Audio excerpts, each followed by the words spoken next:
It's me, Pup. How are you doing? I, for one, am feeling pretty good because I've just been to the cinema to see Supergirl. Oh, and dude, I gotta tell you, the View Cinema, the air conditioning in there is great. If you're suffering, go catch a movie. They always had that Sky Cinema advert with Love at First Sight by Kylie Minogue. What a song that is, by the way. As for the movie itself, I was kind of rooting for this one, but I wasn't mega excited on like a personal level. I made a video about why I thought it would be a good movie. It had a lot of really interesting themes on paper, but I just wasn't sold by the direction it was going. And now, having seen the movie, I would like to give it a high 5 out of 10. Yeah, this one was disappointing, actually. I wasn't expecting this one to be necessarily for me, because it is that whole subversion of the superhero thing, you know, never have them wear the costume until, like, the very end, and the production design wasn't really embracing the psychedelic look of its source material, but instead going for more kind of a grungy space punk that we have seen in a lot of other movies. So my concern was that as a movie itself, Supergirl wasn't really doing much to stand out, but I did like the thematic relationship between it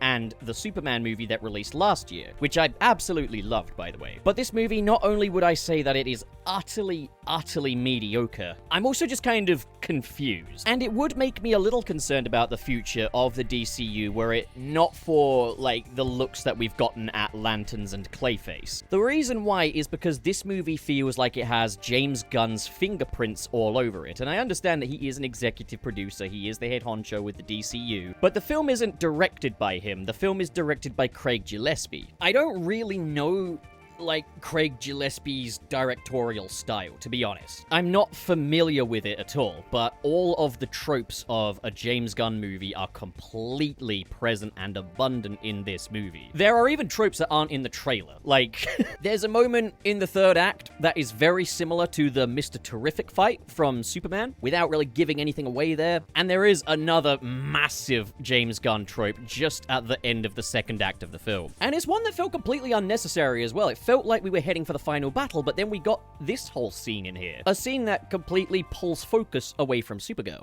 So we've got James Gunn tropes in the movie, but to the movie's detriment. And it makes me wonder what actually happened here. Was Craig Gillespie effectively brought in as a jobber? Did James Gunn kind of mandate a lot of this? Or did Craig Gillespie choose to be impressionistic of James Gunn? But you've got the irreverent humor, you've got your jokes about bodily fluids, you've got that everybody comes together moment, silly glumpy side characters that are supposed to be quotable, and of course an abundance of needle drops. In fact, I gotta say right now, the needle drops in this film are a fucking problem. Genuinely distracting. For one, they're completely incoherent. Sometimes the music is very girly pop, sometimes it's a bit more kind of like 80s glam. Then you got like 1930s style jazz at one point. But a lot of the time, the music choices just feel kind of random in this movie. And there are so many of them, it relies on these like a crutch. Needle drops are something where you either know how to do them or you don't. There are a lot of filmmakers who include needle drops because maybe a piece of music inspired the scene, or because you want a memorable scene, well, put a memorable song over it. The problem with Supergirl, though, is that there are moments where the music is actively to the detriment of the scene, particularly in the third act when there is a really cool moment of fight choreography going on,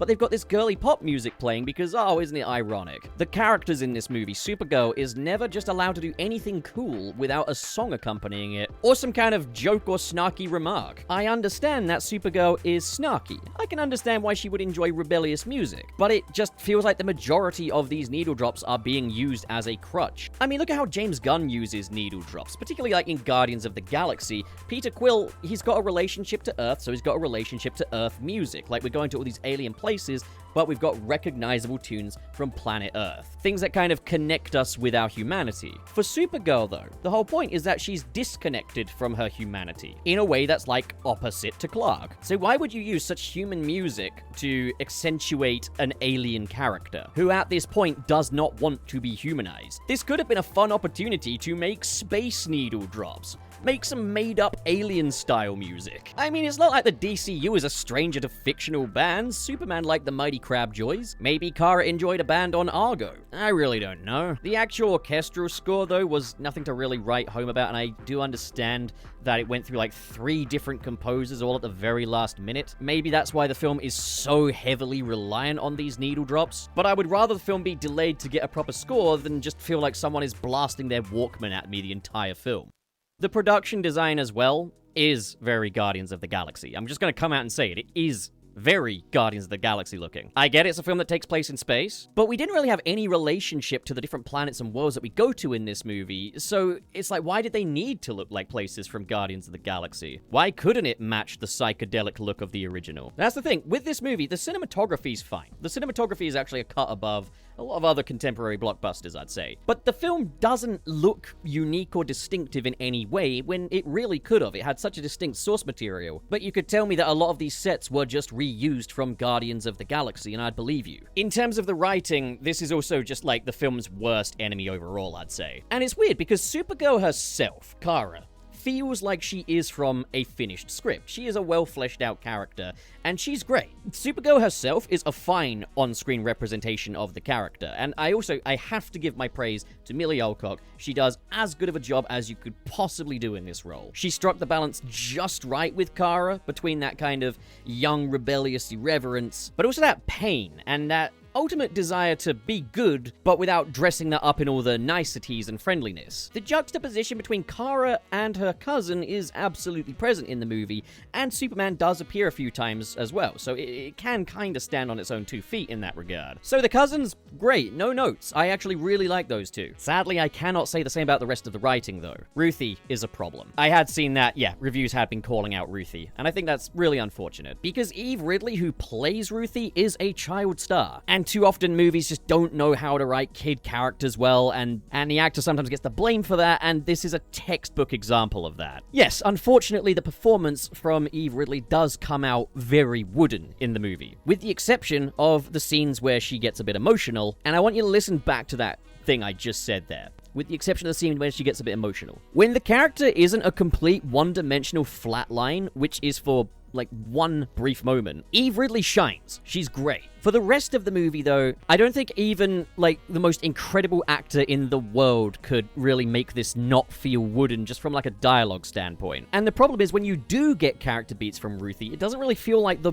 movie has done the work to get to that. You've got your typical James Gunn heart-to-heart, this is where the characters kind of get to know each other moment, but there hadn't been any kind of meaningful interaction up until that point. There's a point where the film tries to assert that theme of grief via Ruthie as well, but it's just hard to really buy it because it feels like Ruthie is just kind of fitting in with the themes on a whim. She's in whatever mood the movie wants her to be in. And it almost feels like they kind of tried to overcorrect that lack of autonomy, because there's got to be a name for this trope, right? Where you've got that character that is constantly just getting themselves into trouble that is just going to stop the movie dead. And it's like the most obvious stuff in the world, just the most obvious do not involve yourself moments. She always does this. This immediately puts a character on bad footing with the audience. Child characters are difficult to pull off as it is, but you've got a combination of 3 different tropes here, all of which really set Ruthie up for failure, and she is such an integral part of the movie. Ruthie is effectively the engine of the movie. She is the one that gets Supergirl into action, and that engine doesn't work. So it's unfortunately not something I can just kind of overlook. That is a big problem. And you remember I mentioned earlier, there's a scene before the 3rd act that just drags and felt completely unnecessary and is a gun trope of its own. It focuses on Ruthie. The focus is pulled away from Supergirl for that moment. It honestly reminded me of the wedding subplot from the Sonic 2 movie, where it's just like, why are we here? At that point, I was genuinely feeling bored by the movie. The main villain, Krem of the Yellow Hills, I don't really know much about the source material with this character here. All I know is that he's not really like that.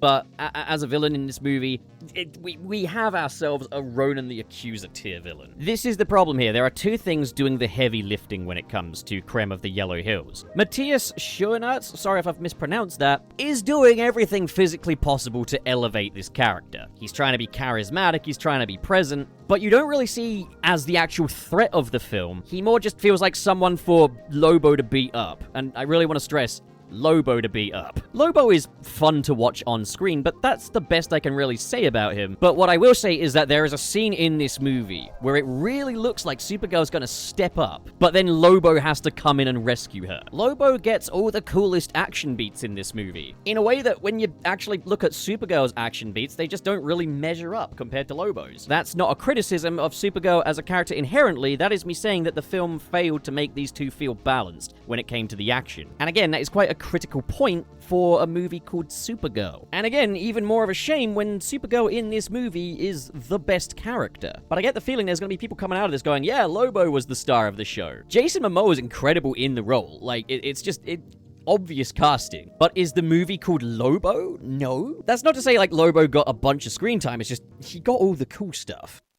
A major problem that just impacted this thing, though, was just how stop-start the pacing is. The first act of the movie is very fast-paced, but it gets almost kind of repetitive. You have, like, a downtime moment, Kara gets incapacitated, Ruthie does something to get herself in danger, Kara has to go help, there'll be another bit of downtime while they talk about that, and then they'll do it all over again, just with different goons to fight. I'll say this, the Krypton stuff in the movie was pretty good. Seeing Krypton's destruction and Argo, and again, I do think Supergirl was a great place to explore that. But its place in the movie feels almost kind of disruptive. It's almost all in one go. It's a lengthy moment at a point when the film has otherwise been quite swashbuckling. And then after this, they just kind of keep stacking up the downtime. This is a film where I did feel bored, and that is a huge problem. It's not like a so bad it's good, it's not a complete disaster, there's certainly things to like about it. It's probably our best live-action version of Supergirl. I cannot stress enough, Millie Alcock is brilliant, David Corenswet, obviously brilliant, everyone else is doing the best with what they have. I guess it is just a bit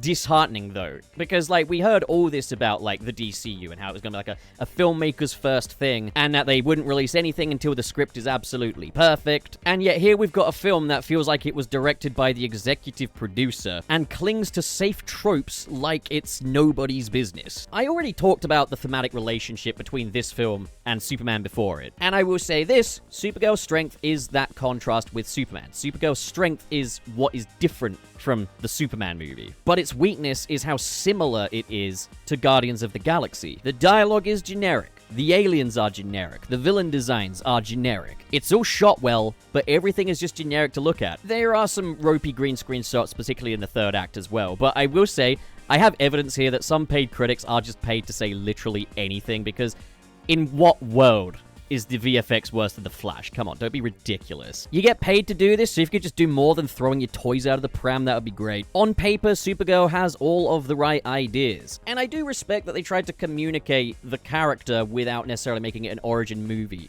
But what we ended up with is way more tropey than your typical origin movie. I can't recommend this one, personally. It's not like a so bad it's good thing you have to experience, but it is also a film I have no plans of ever watching ever again. Well, guess I'm looking forward to Lanterns then. Have you seen the movie? Did you enjoy it more than I did? Less than I did? Just what did you think? Comment that below. If you liked the video, be sure to leave a thumbs up. If you disliked the video, be sure to leave a thumbs down. Leave a thumbs down, guys. But not until you subscribe and hype the video. And now a special thank you shout out to the patrons in the $5 and above tier. They are Manauza, KP, Twilord, Biotid, Sirius the Skeptic, and Mr. SP, KO Bennett, Sonic 4 Episode 1 Definitive Edition. Thank you, KO Bennett. Dead Any, Sad Goku, Ghostly Phantom, Xanderwolf, Neo Metal Pup, there we go, Mr. SP got a new one. Council of Geeks, SSSO6, Carl X, RT0, Marvin Animation, Grant Allen, Josh Strider, Ben Raven, Gideon Wells, Press Plater Jason, Joseph Tribble, and Cho Henshin. Thank you folks so much for your generosity, it really does mean a lot. Get yourself another little plate of the buffet.